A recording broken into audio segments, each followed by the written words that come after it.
Welcome, Jack Ma. Thank you. Thank you.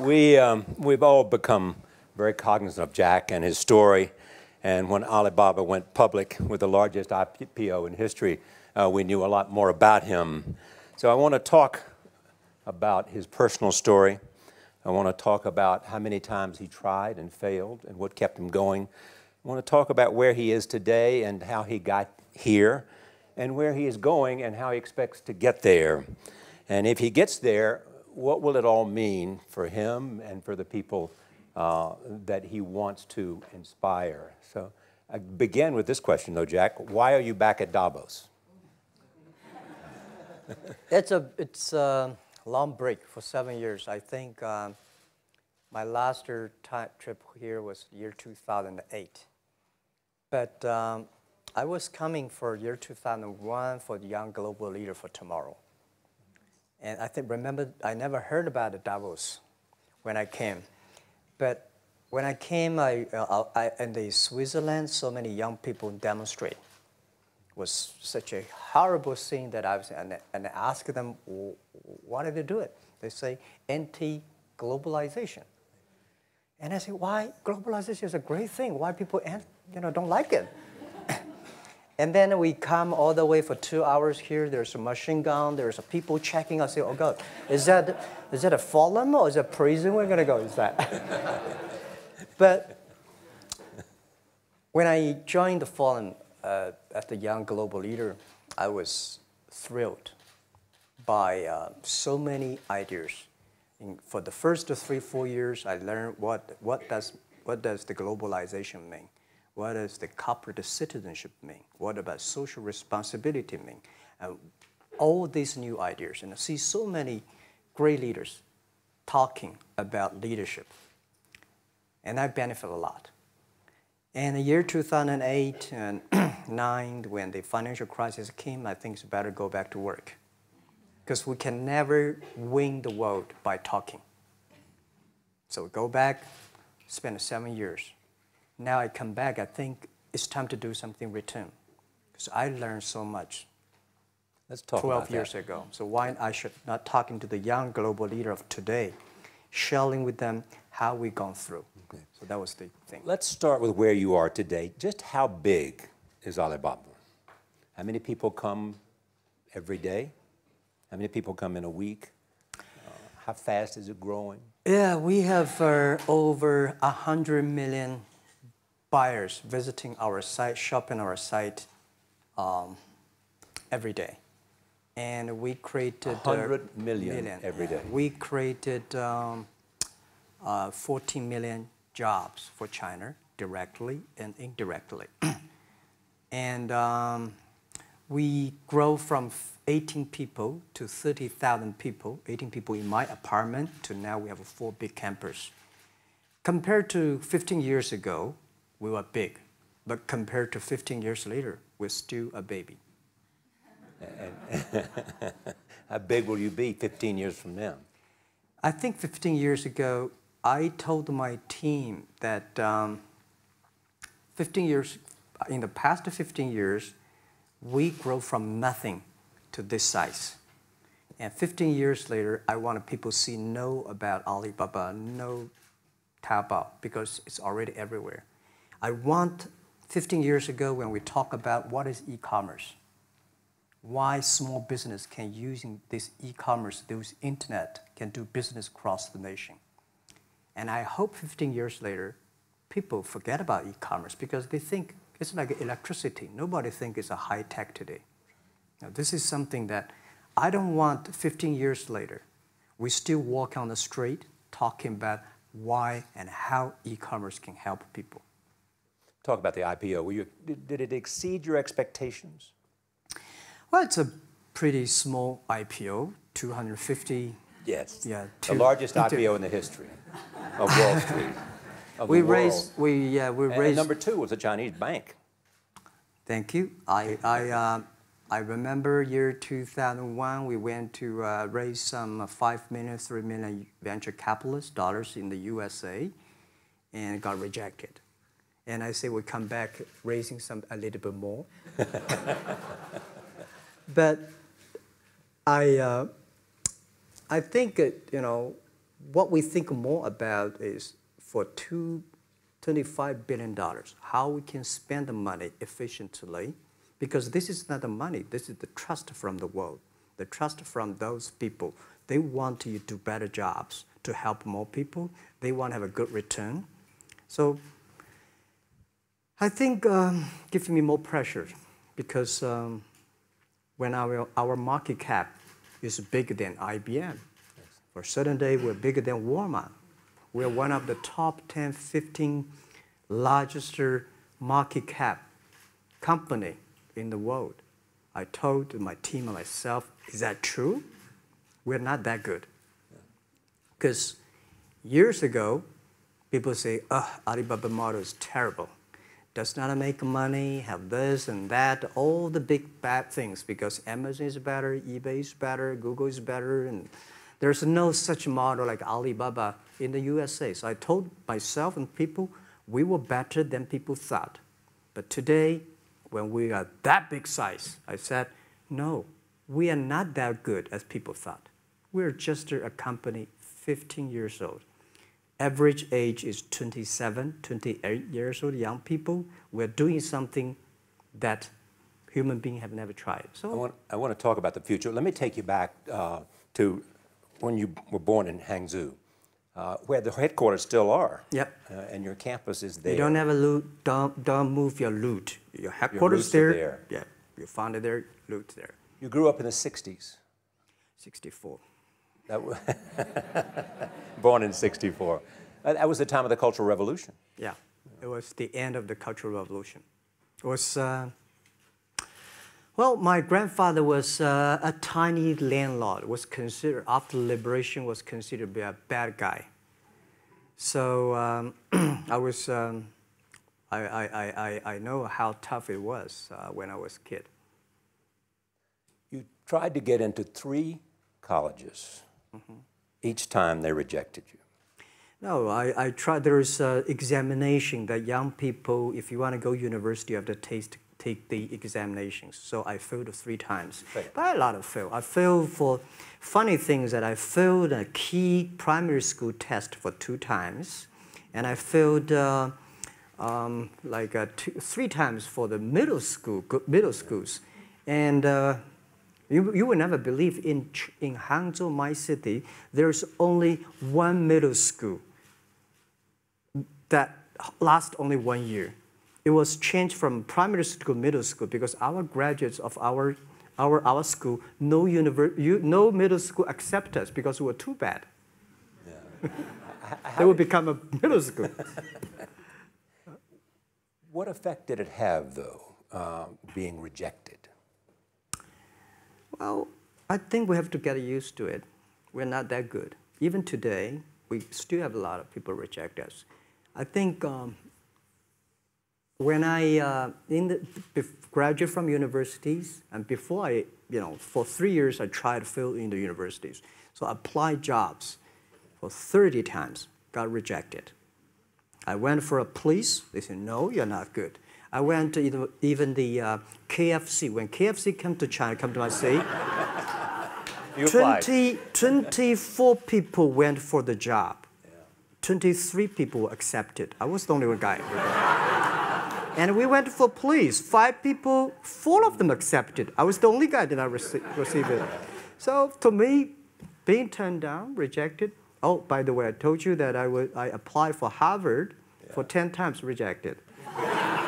I know I'll be rejected. I just want to say that. They're sorry now. 10 times you wrote them and said, I'd like to come to Harvard. Yeah. And then I told myself, someday I should go teach there, baby. I think that can be arranged. Richard Nixon came to Hangzhou. Yeah. And after that, tourists flooded the place. Yeah. And that's how you learned English. Yeah. I really like I don't know why, at 12, 13 years old, that time I suddenly fell in love into the language, the English. And there's no place you can learn English at that time. There's no books, English books. So I went to the Hangzhou Hotel, now called Hangzhou Shangri-La Hotel, because that was the hotel can receive the foreign visitors. So every morning for 9 years, I showed them around as a free guide, and they taught me English. And I think that changed me. Today, I'm 100% made in China. I've never got a one-day train outside China. Yeah. And when people talk to me, say, Jack, how can you speak English like that? Why sometimes you talk like an Western guys? I think that was the 9 years.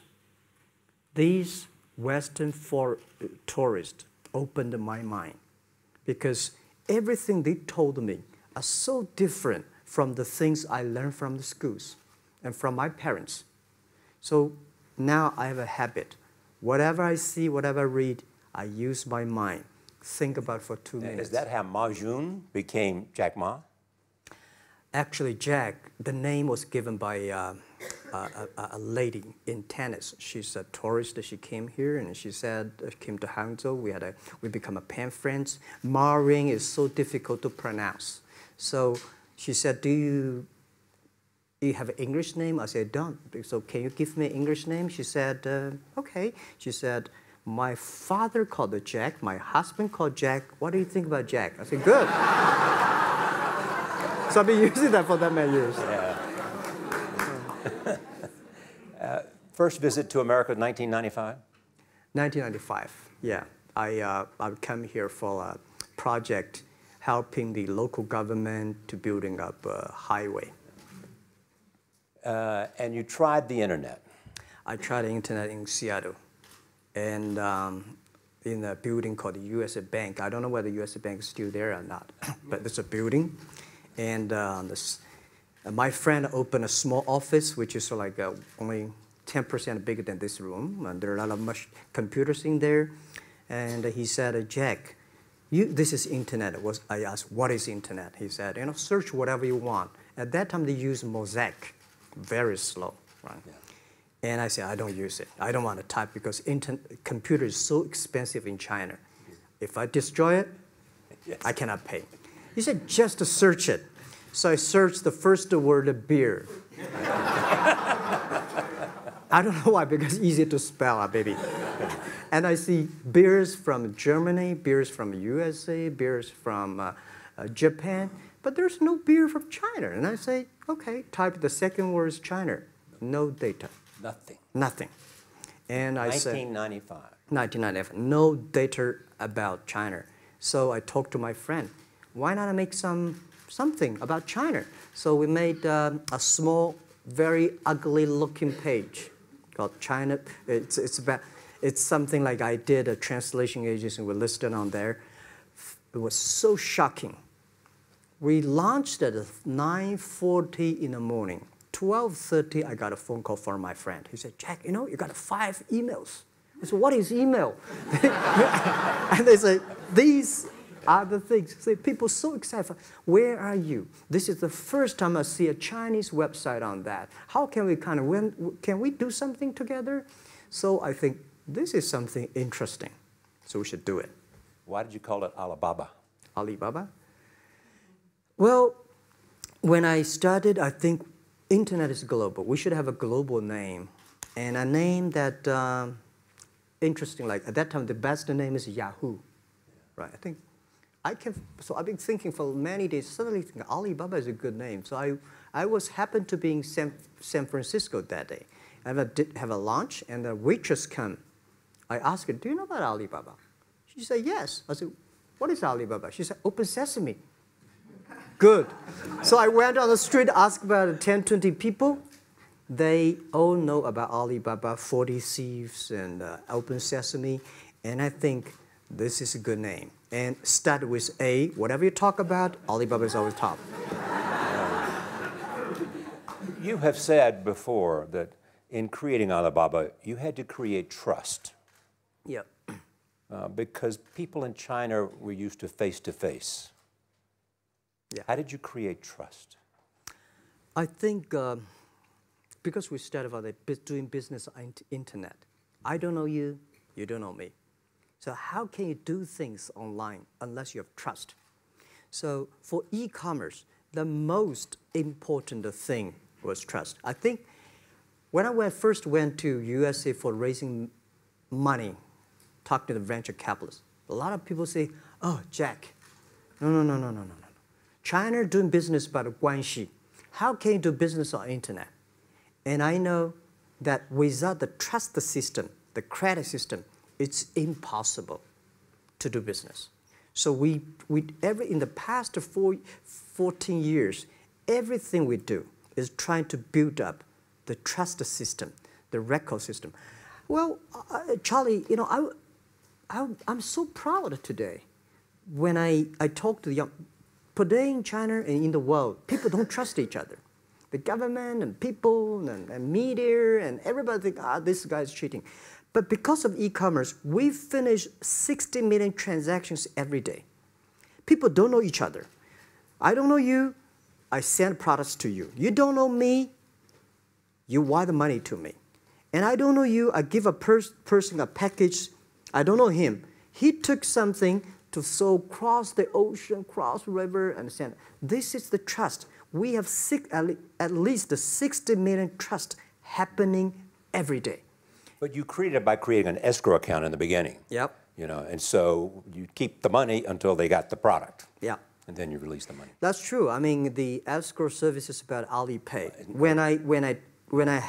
This idea, I would love Davos, because it was a big decision. Because for first 3 years, Alibaba is just like e-marketplaces for information. What you have, what I have, we talk a lot of time, but don't do any business. Because there is no payment. I talk to the banks. No banks want to do it. Banks say, no, this thing never work. So I don't know what to do. Because if I start to launch a payment system, it's against the financial legal laws. Because you have to have a license. But if I don't do it, e-commerce will go nowhere. So then I went to Davos. I listened to a leadership discussion. Leadership is about responsibility. And after I listened to that panel, I give a call to my friends, my colleagues in my apartment, say, do it now, immediately. If something wrong, the government not happy about that, if one body has to go to the prison, Jack might go to the prison. Because it is so important for China, for the world, to build up the trust system. And if you did not do it, and do not do it properly, stealing money, money wash, no trust record, I send you to the prison. That was the thing. And people don't like it.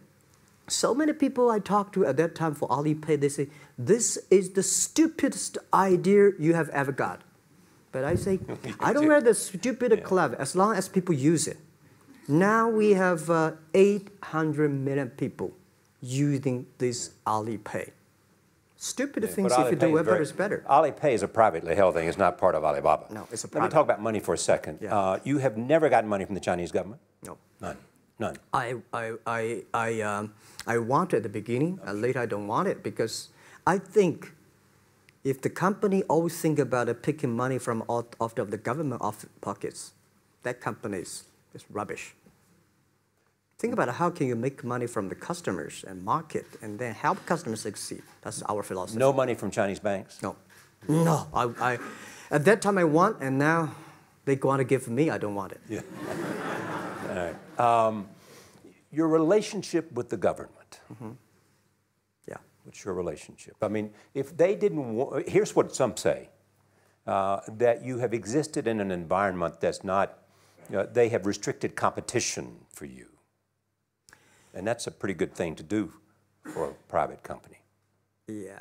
I think the relationship with the government for us is very interesting. For the first 5 years, because I've been working as a part-time jobber for a government organization called Ministry of Foreign Trade, 1997, for 14 months. And I learned that you should never rely on government organization to do e-commerce. And I started a business. I told my people and team, in love with the government, don't marry them. Yes. Respect them. And a lot of people say, well, government officers talking about internet, the censorship and this, that, and they worry about.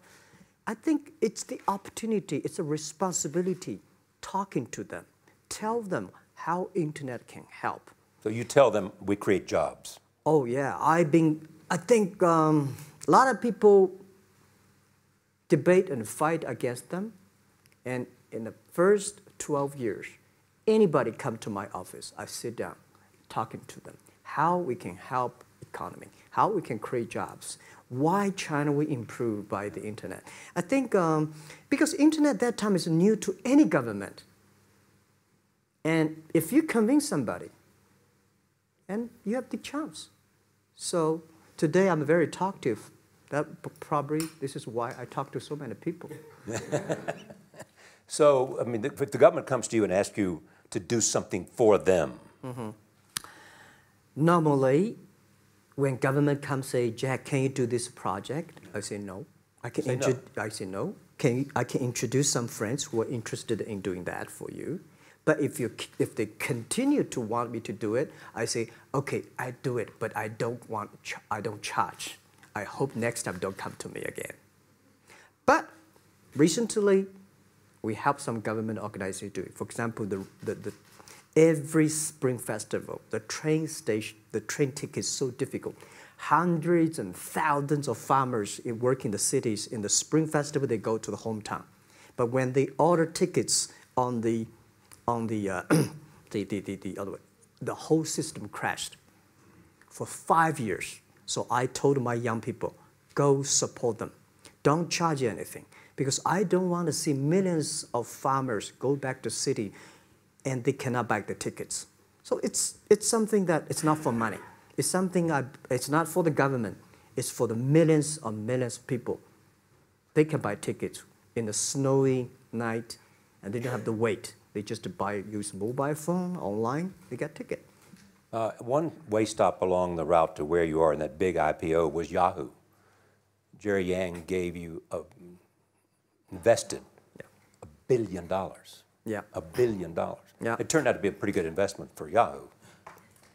Yeah. But one time after another, you raised this money on your own outside of China with investors. Yeah, I'm very thankful for all the investors because 1999, year 2000, and even at the Yahoo time, a lot of people say this Jack is crazy. He's doing something that we don't understand. A lot of venture capitalists give you money because there is such an American model already there.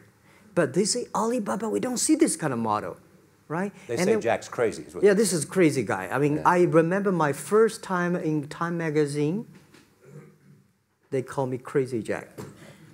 And I think crazy is good. We are crazy, but we're not stupid. We know what we are doing, but if everybody agree with me, if everybody believe our idea is good, we have no chance.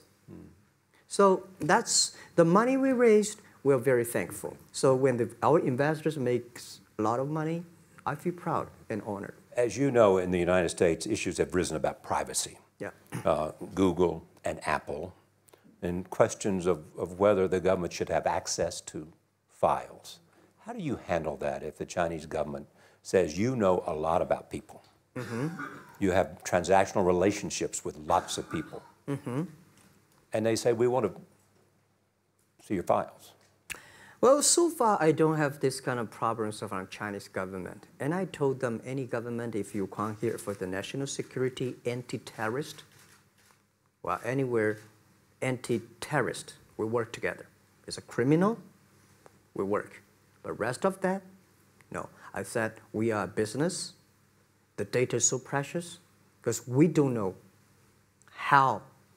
Because if we give to anybody, it's going to be a disaster. And also about privacy issues.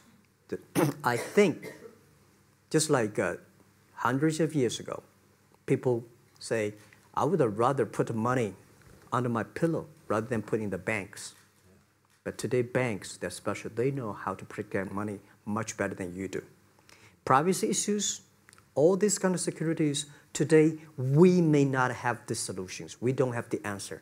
But I believe our young people have the solutions. In the next 10, 20 years, there will be breakthrough on that. And I'm fully confident on that.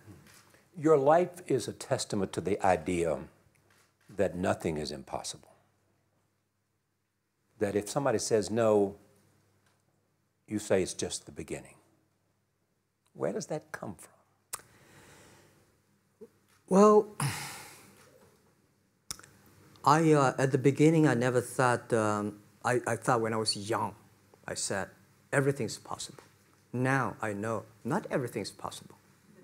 When you have something, you have to think about, you have to consider about the others. You have to consider about the customer, society, your employees, your shareholders, society. There are so many things that I think if you continue to work hard, there's possibility. And I just feel that I'm enthusiastic about what we are doing. At the beginning, for the first 5 years, I just want to survive. And 5 years later, I think... That's 2000, from 90... Yeah. But later, I think, wow, so many people's life changed. I was so excited, you know, for the first 3 years, we made zero revenue. Zero revenue. But we are so excited to continue to work. You know what happened? I remember many times when I go to a restaurant and have dinner, somebody came, when I was trying to pay the bill, the owner of the restaurant came to say, "Sir, your bill is paid by someone." And the small note say, "Hey, Mr. Ma, I'm your customer of Alibaba Group, Alibaba platform. I made a lot of money, and I know you don't make any money. I pay the bill for you." Yeah. And I remember one day that I was sitting somewhere in the coffee, somebody sending me a cigar. I don't smoke cigar, but there's a note, "Thank you very much, I'm your customer." And I remember in the Taobao days, I was at the Shangri-La Hotel in Beijing. When I get on the taxi, the man who opened the door for me, the boy at the gate, he said, "Jack, thank you very much. I'm the service here. My girlfriend makes more money than I do on your site."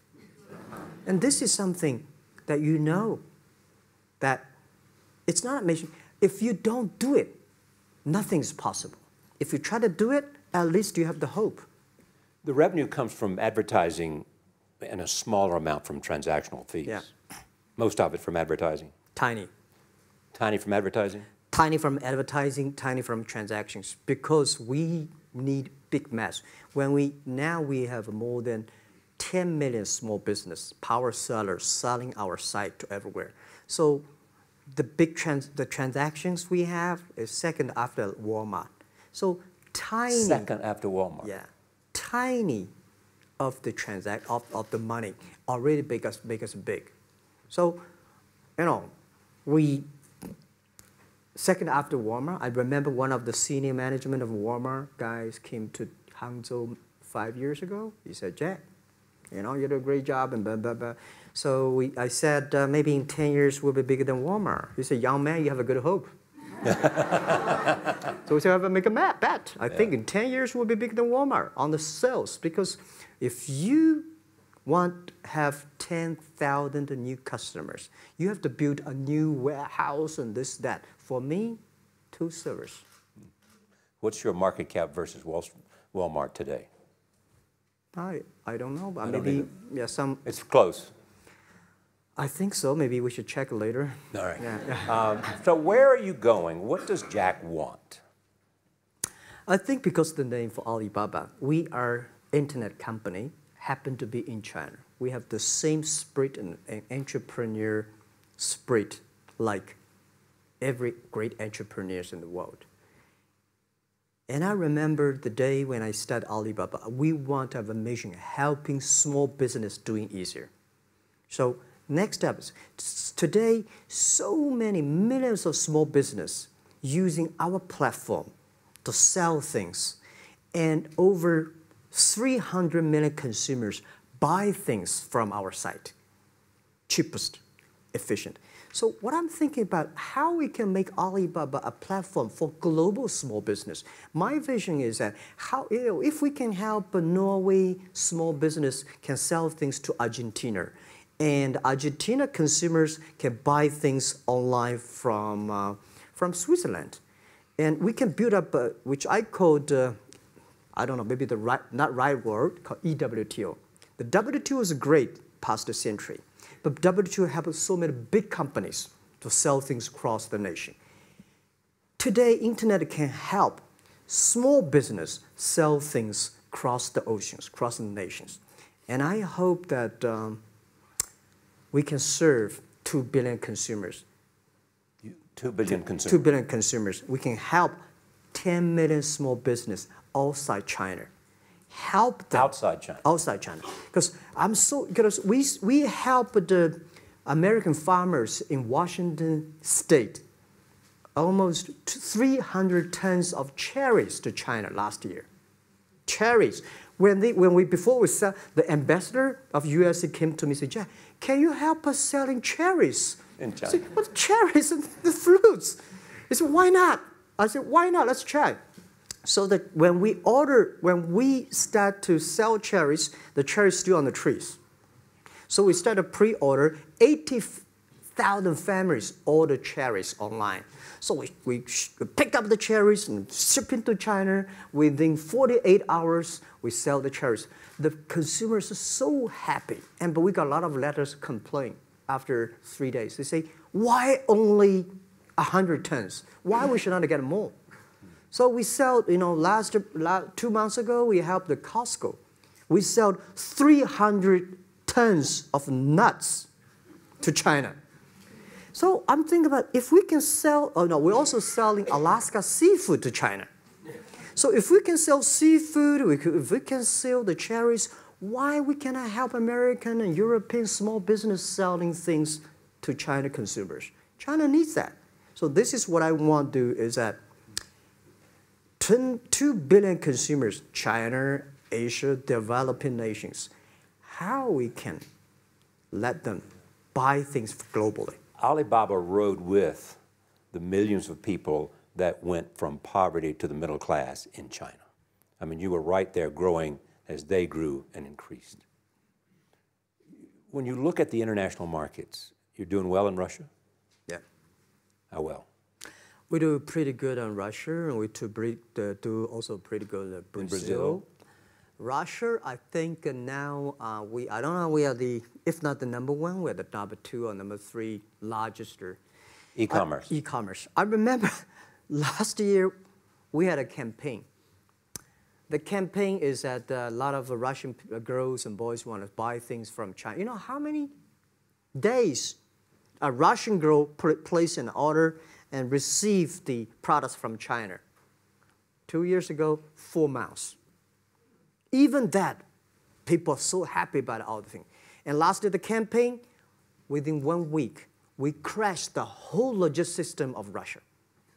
All right. You were also seen in Hollywood. Yeah. What are you doing in Hollywood? Well, I like the Hollywood innovation at the digital background. I learned so much about the Hollywood movies, especially the Forrest Gump.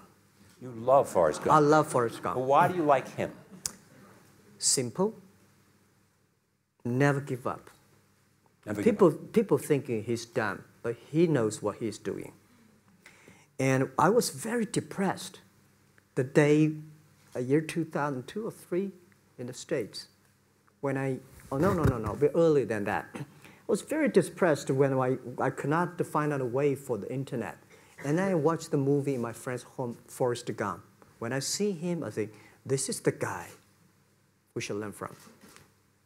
Believe what you're doing, love it, whether people like it, don't like it, be simple. And like the word, life is like a box of chocolate. You never know what you can get, right? I never know I would be here talking to you and talking to Charlie Rose. I never know. But today I made it.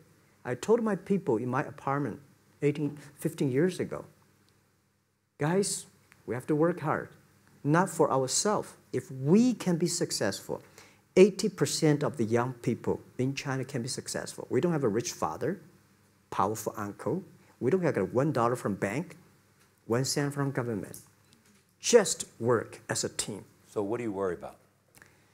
I worry about it today. Young people, a lot of young people lose hope, lose vision, and start to complain. Because we also have the same period. Because when I got, it's not a good feeling being rejected by so many people.